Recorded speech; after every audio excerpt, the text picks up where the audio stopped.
Olá pessoal, bem-vindos ao canal Audiobook, Além das Páginas. Continuando a nossa leitura do nosso maravilhoso livro Perguntar Não Ofende, de Trey Gowdy. Hoje com a parte 2, o ato e arte de persuasão. Vamos iniciar, capítulo 8, liderar e não liderar o caminho. 2 maneiras e meia de chegar lá. Bem-vindo ao tribunal. Regra 611. Modo e ordem de exame de testemunhas e apresentando evidências. A. Controle pelo tribunal. Finalidades. O tribunal deve exercer um controle razoável sobre o modo e a ordem de interrogatório das testemunhas e de apresentação de provas, de modo a 1. Tornar esses procedimentos eficazes para determinar a verdade. 2. Evitar perda de tempo. E 3. Proteger as testemunhas de assédio ou constrangimento indevido. B. Escopo do interrogatório. O interrogatório não deve ir além do assunto do interrogatório direto e das questões que afetam a credibilidade da testemunha. O tribunal pode permitir a investigação de questões adicionais como se estivessem em exame direto. C. Perguntas principais. Perguntas indutoras não devem ser usadas no interrogatório direto, exceto quando necessário para desenvolver o depoimento da testemunha. Normalmente, o tribunal deve permitir perguntas sugestivas. 1. Sobre o interrogatório. E 2. Quando uma parte chama uma testemunha hostil, uma parte adversa ou uma testemunha identificada com uma parte adversa.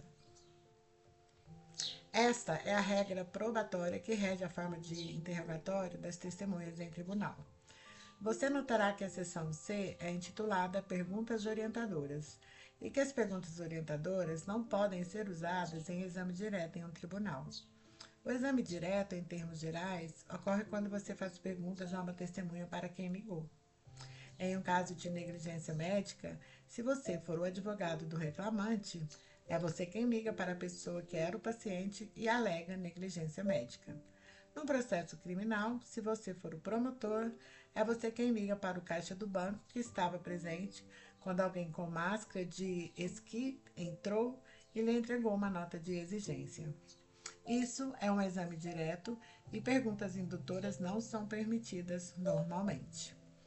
O oposto do exame direto é o que chamamos de interrogatório. O interrogatório recebe uma atenção desproporcional. Programas de televisão e filmes raramente mostram cenas dramáticas de exame direto. É o interrogatório de um réu por um promotor ou o interrogatório de uma vítima por um advogado de defesa que atrai mais atenção do que o interrogatório direto de uma testemunha por seu próprio advogado. Mas não se deixe enganar por isso. O exame direto é onde a história é contada. O exame direto é onde a informação é transmitida. O exame direto, na maioria das vezes, é onde os casos são realmente ganhos e perdidos. No último capítulo, aprendemos que existem 2 propósitos ao fazer perguntas: 1. Corroborar e 2. Contradizer. Neste capítulo, vamos nos concentrar nos 2 tipos e meio de perguntas, pelo menos no que se refere à movimentação de pessoas de uma posição para outra. Na vida, no que se refere à comunicação e à persuasão, existem esses 2 tipos principais de questões, não orientadoras e orientadoras. Mas vamos acrescentar uma quase terceira categoria. Elas são a metade e são as perguntas do porquê. Perguntas não principais. Uma pergunta não indutora é aquilo em que pensamos quando pensamos em questões da vida cotidiana. Estas são perguntas que geralmente começam com quem, o que, quando, onde e como. São perguntas que buscam informação e são o que usamos no exame direto. Que horas são? Quem foi a última pessoa no escritório? Quando você saiu de férias? Onde você deixou meu livro? O foco está na resposta e não na pergunta. Se você estiver no tribunal e tiver o ônus da prova como promotor ou demandante, perguntas não indutoras são o que você faz às suas testemunhas. Perguntas não orientadoras podem ser inteligentes, eficazes e esclarecedoras, mas não sugerem qual deveria ser a resposta, como fazem as perguntas indutoras. Os promotores são, muitas vezes, mais conhecidos por seus interrogatórios cruzados de réus do que por seus interrogatórios diretos de testemunhas e vítimas. Mas são esses exames diretos, utilizando perguntas não indutoras, que justificam a questão. Perguntas não indutoras permitem que você apresente de forma afirmativa e proativa, em vez da natureza reacionária das perguntas indutoras.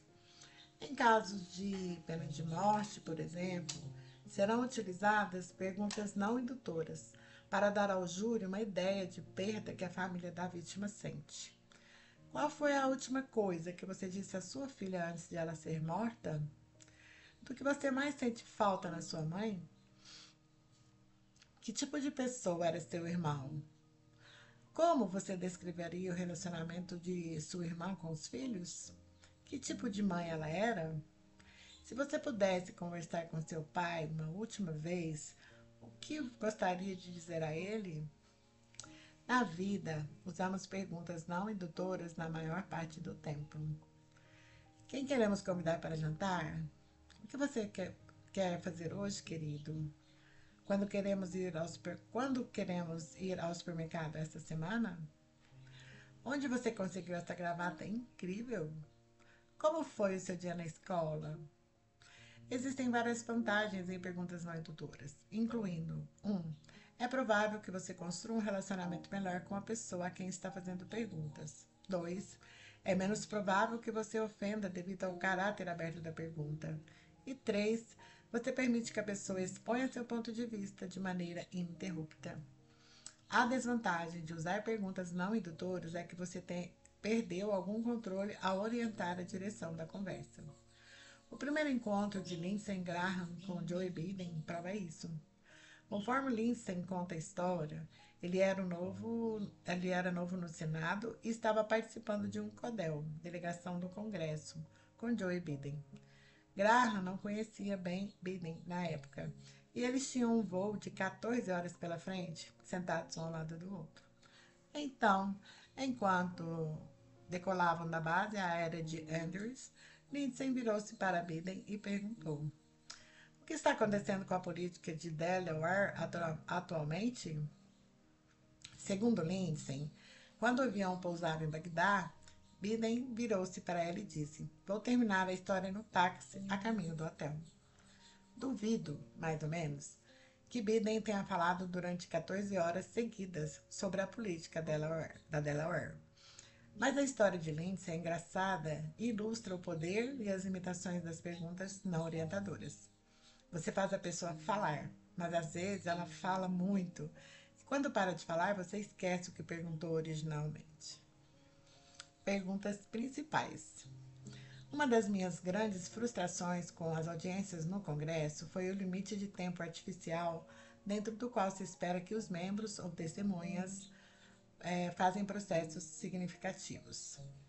Você consegue pensar em alguma outra faceta da vida em que você reconhece que as questões são importantes e muitas vezes complexas, mas limita a discussão dessas questões a apenas 5 minutos? É por isso que, no Congresso, quase nunca se vêem perguntas não indutoras usadas em audiências. Não porque essas perguntas não sejam eficazes, é por causa do limite de tempo de 5 minutos, que impede qualquer pessoa de efetivamente defender um ponto de vista. Quando você está constantemente preocupado com a possibilidade de ficar sem tempo, ou com o fato de uma testemunha demorar muito para responder a uma pergunta, quando você tem mais 3 que gostaria de fazer, isso quase o força a usar perguntas indutoras apenas para acelerar o processo. Portanto, o que se vê nas audiências do Congresso, nos tribunais durante os interrogatórios e frequentemente nos talk shows televisivos são perguntas indutoras. Essas perguntas norteadoras sugerem a resposta, colocam o foco da pessoa que faz a pergunta e não na pessoa que responde, e muitas vezes são mais conflituosas. Não é verdade que eu disse para você limpar seu quarto 6 vezes? Você chegou mais de 1h30 atrasado ontem à noite, não foi? Você não tomou a última xícara de café e não conseguiu fazer mais? Não é fato que você chegou atrasado ao trabalho hoje? No contexto do talk show, infelizmente, é mais ou menos assim. Você votou contra o financiamento adicional para o programa XYZ? Você realmente odeia tantas crianças? Ou o Departamento de Estado está cheio de atores estatais profundos empenhados em derrubar esta administração, não é? Todas essas são questões importantes. Essencialmente, eles declaram uma afirmação e deixam você com a opção de concordar ou discordar dessa afirmação. Essas perguntas têm como objetivo prender alguém, forçar alguém a admitir um fato ou conceder um ponto de vista. O questionador está no controle total. Esses principais tipos de perguntas são quase inerentemente argumentativos. Numa sala de tribunal, esses tipos de perguntas são reservados para o interrogatório de testemunhas ou no caso em que até mesmo uma testemunha que você chamou para depor está sendo hostil, não cooperante, ou talvez até com muito medo de carregar o fardo de testemunhar. Então você essencialmente testemunha em favor dela, declarando um fato e dizendo: não é assim? Perguntas importantes também podem ser úteis quando você está tentando ajudar uma testemunha que está passando por dificuldades. Este livro não é sobre política, nem sobre dizer em quem você deve acreditar, mas minhas experiências com perguntas e, portanto, minhas ilustrações sobre o uso de perguntas vêm necessariamente do tribunal, do Congresso ou da minha própria vida. Digo isso porque não quero que você se concentre na substância das minhas perguntas ou na substância das respostas em quaisquer ilustrações que eu forneça. Você está convidado a formar qualquer opinião que desejar sobre qualquer questão de política. Se eu gostasse de política pessoalmente, não teria saído.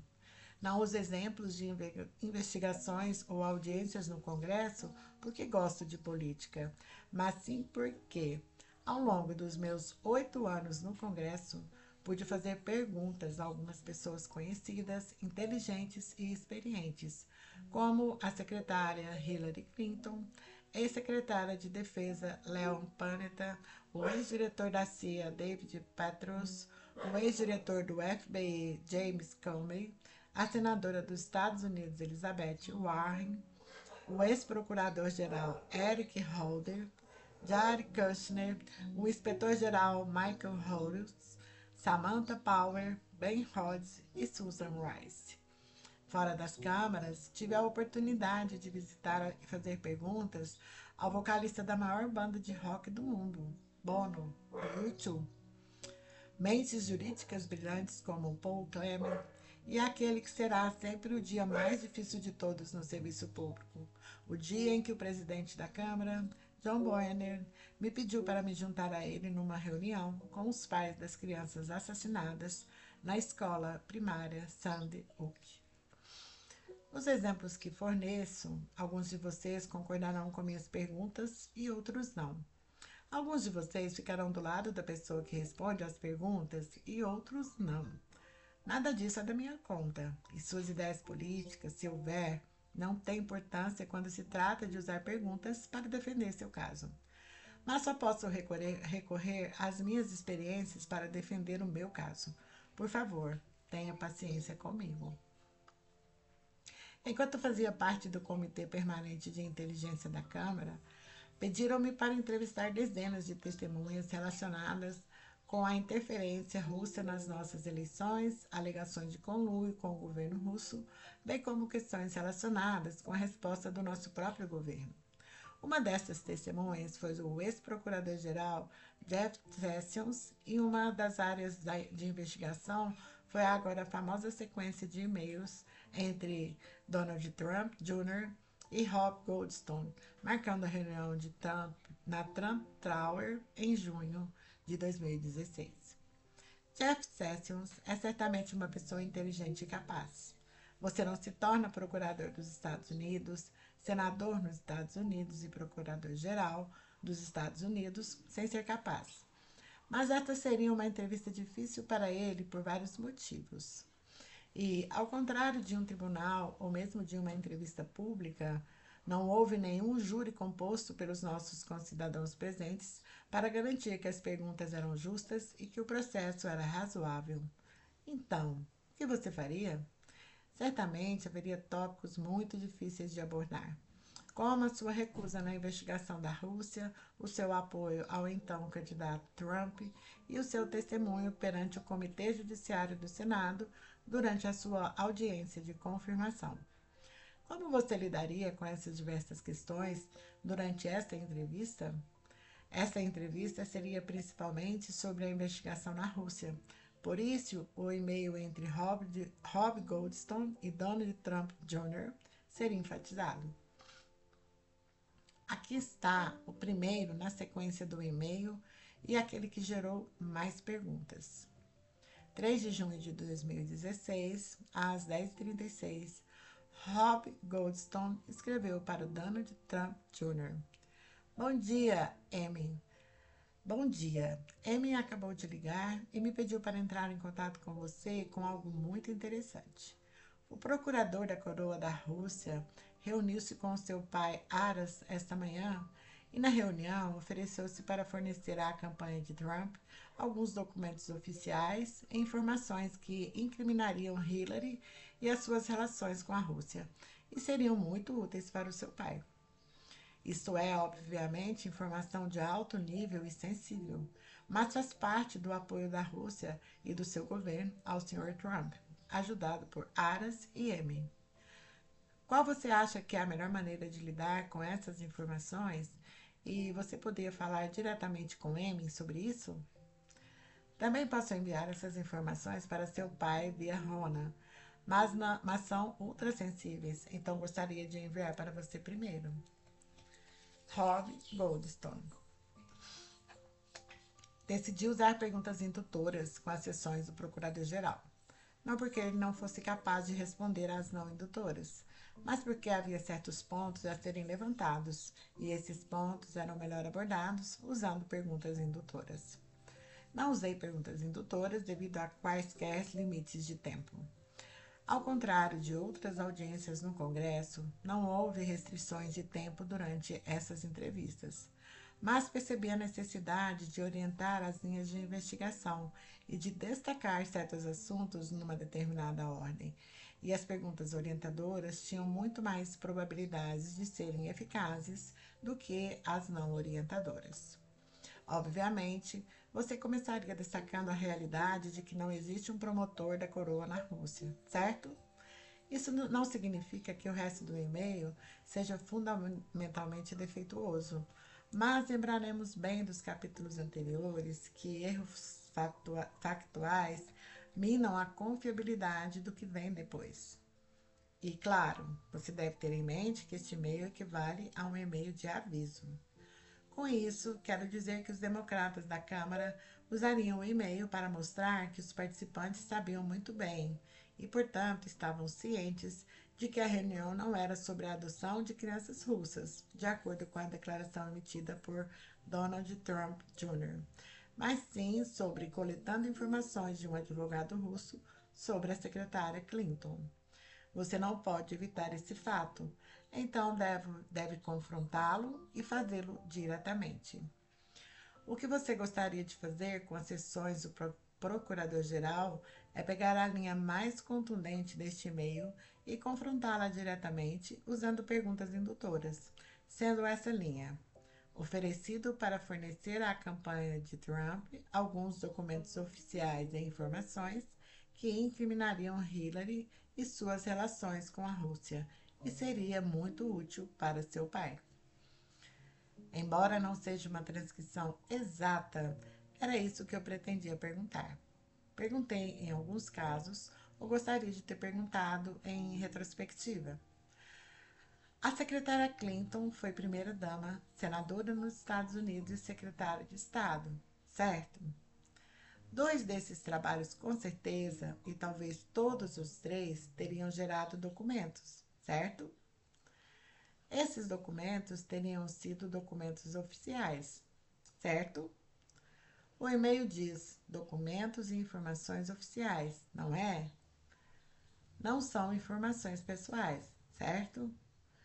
Nada sobre e-mails ou informações pessoais, correto? Se for oficial, já é de domínio público, não é? A palavra oficial pode modificar tanto as palavras documentos quanto informações, certo? Então, é esse o problema que alguém se ofereceu para fornecer informações oficiais de sua época como figura pública, trabalhando no governo dos Estados Unidos ou em nome dele? É disso que se trata? Oficial já é oficial, não é? Ela teve negociações com a Rússia como senadora, certo? Poderia ter, certo? Definitivamente tive relações com a Rússia como secretário de Estado, certo? Então, os russos estão se oferecendo para nos contar quais eram suas relações oficiais com a Rússia quando ela era oficialmente nossa emissária para eles? Nós já saberíamos disso, não é? Deixe-me ter certeza de que entendi direito. Os russos estão a oferecer-nos informações oficiais sobre as suas relações com a Rússia, apesar de já termos essa informação? É isso que é tão escandaloso? Oferecer informações já conhecidas? Então, os russos estão oferecendo informações oficiais, já de domínio público, sobre uma pessoa pública que está concorrendo à presidência. E isso é de alguma forma mais significativo do que os russos fornecendo informações pessoais sobre um cidadão privado que também está concorrendo à presidência? Essas são questões importantes. Como advogado, como legislador e como pai, filho ou colega de trabalho, você deve lidar com os fatos tal como os apresenta. Os fatos eram que o e-mail existia e precisava ser explorado. Foi melhor explorado com o ex-procurador-geral Sessions, usando perguntas indutoras que o direcionaram de uma certa maneira e com a resposta e o significado incorporados na pergunta. Essa é a natureza das questões orientadoras. Dê a resposta e destaque o que é mais importante, enquanto faz com que a testemunha apenas concorde. A complexidade do porquê. Estávamos corretos ao nomear nossa filha Abigail Anderson Gowdy em homenagear ao juiz G. Ross Anderson Jr. Ela pode acabar sendo uma advogada tão boa quanto ele. E ela certamente tem um senso inato de estar do lado dos menos afortunados e daqueles que não têm poder e influência. Recentemente, estivemos conversando sobre as consequências dos desastres naturais e a resposta humana. Em particular, estávamos discutindo saques. Alguns acreditam que é aceitável saquear as necessidades da vida, como comida e água, que é quase um contrato social implícito de vou aceitar isso por enquanto porque não há caixas para pagar e aceitaremos mais tarde, quando a emergência passar. Chame isso de defesa de Jean Valjean. Outros, como eu, são mais propensos a argumentar que o crime de roubo não se torna um não crime devido a um desastre natural, mas a punição deve ser mitigada com base nos fatos. Em outras palavras, roubar é roubar, mas aceitamos que o motivo pelo qual alguém faz algo é importante e ajustaremos a culpa de acordo, mas não mudaremos a escala do que é certo ou não. A questão aqui, como quase todas as questões acabam por acontecer, envolve uma questão de porquê. Por que você roubou? Por que você matou? Por que você mentiu? Por um lado, porque é a questão mais importante do mundo. Porque pode mitigar no assassinato, desde homicídio até legítima defesa. O porquê pode mitigar uma mentira a um mal necessário para escapar de uma consequência pior. Porque é, em muitos casos, a questão que mais importa e a que menos importa. Depende apenas da instância e dos fatos particulares. Se você matou alguém porque ele estava roncando muito alto, isso responde à pergunta por quê, mas não atenua o mal de forma alguma e, na verdade, pode até agravá-lo. Se você matou alguém porque essa pessoa estava prestes a cometer um ato de violência contra uma criança, isso não apenas reduz o crime a um não crime, mas também nos faz gostar mais de você. Portanto, a questão do porquê é factualmente importante. também é importante do ponto de vista da natureza humana. Estamos simultaneamente programados para querer ser compreendidos e explicar. Pensamos constantemente que, se conseguirmos divulgar o nosso lado da história, isso fará toda a diferença no mundo. Também somos curiosos por natureza. Se ouvirmos que um casal está se separando, o que perguntamos? Perguntamos: por quê? O que aconteceu? Quem fez o quê? Isso é verdade na vida e não abandonamos a vida quando vamos a tribunais, salas de reuniões, reuniões de pais e professores ou às refeições de ação de graças. Em casos de homicídio, o porquê quase nunca importa, exceto em casos de legítima defesa. Não há defesa legalmente aceitável para assassinato, exceto legítima defesa, necessidade, justificativa ou acidente. Mas você pode ter certeza de que essa é a primeira pergunta que o júri tem em ambas as suas mentes individuais e coletivas. As pessoas querem saber por que as coisas acontecem. As pessoas querem saber por que você faz o que faz. As pessoas querem saber por que você acredita no que acredita. Após o horrível assassinato em massa em Las Vegas, fui questionado na televisão sobre um possível motivo para o tiroteio. Para ser sincero, tive de pensar se devia ou não responder à pergunta, porque em alguns casos vejo o motivo de forma diferente da forma como os meus colegas o veem. Motivo é outra palavra para porquê. Não passei quase nenhum tempo pensando no motivo ou no porquê. Afinal, que explicação possível poderia ser oferecida para explicar o disparo sistemático de estranhos inocentes num concerto ao ar livre? Se eu lhe desse toda a natureza humana como uma explicação possível, que explicação você poderia construir que lhe permitiria dizer: ok, agora entendo. Obrigada por explicar isso. Não há explicação que seja legal ou socialmente aceitável. Em alguns aspectos, prestamos um péssimo serviço aos atos de depravação quando tentamos compreender o porquê, porque não existe um porquê que o explicaria adequadamente. Como consequência, passo menos tempo pensando no porquê e mais tempo pensando em como prevenir o ato, independentemente do porquê. Mas estou reconhecidamente em minoria. A grande maioria dos meus concidadãos quer uma explicação, quer saber o motivo e, portanto, quer saber o porquê, mesmo quando não há resposta adequada. Quando se trata de persuasão, porquê é uma pergunta perigosa, repleta de todos os tipos de armadilhas, promessas e potenciais. Do lado negativo, você perde o controle. Você está convidando a pessoa com quem está conversando para dominar a própria parte da interação. Pense nisso.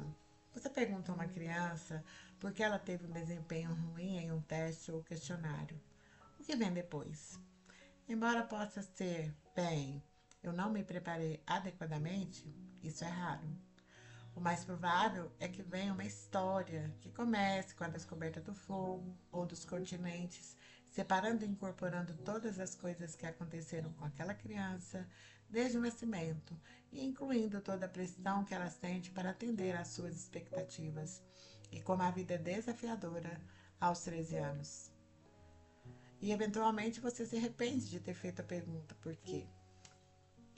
Você pode perder o controle da conversa, ou talvez aquela criança lhe dê uma explicação tão esfarrapada que ela basicamente lhe dá uma dúzia de perguntas de acompanhamento que o ajudam a provar seu ponto de vista.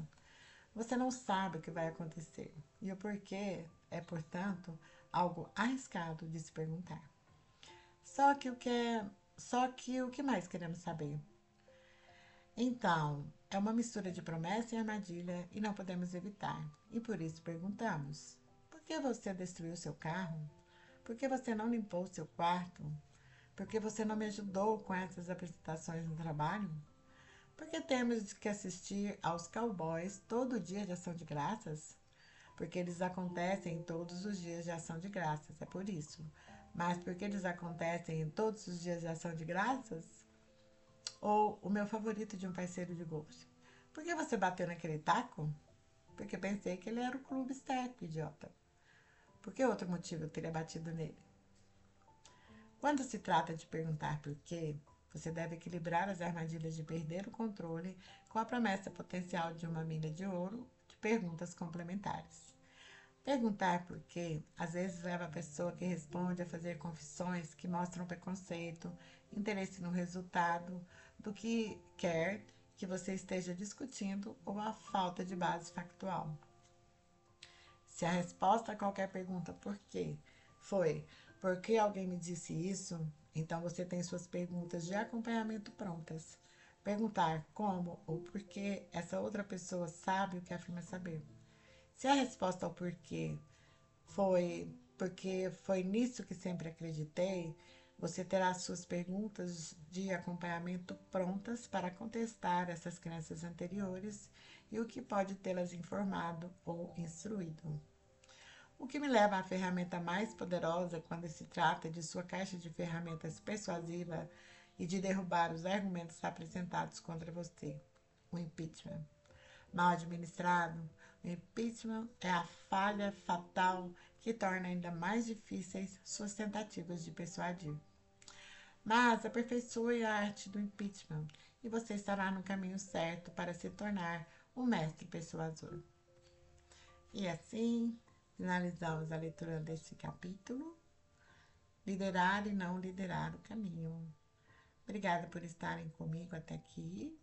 Não deixe de se inscrever para receber novas notificações dos próximos capítulos. E até breve.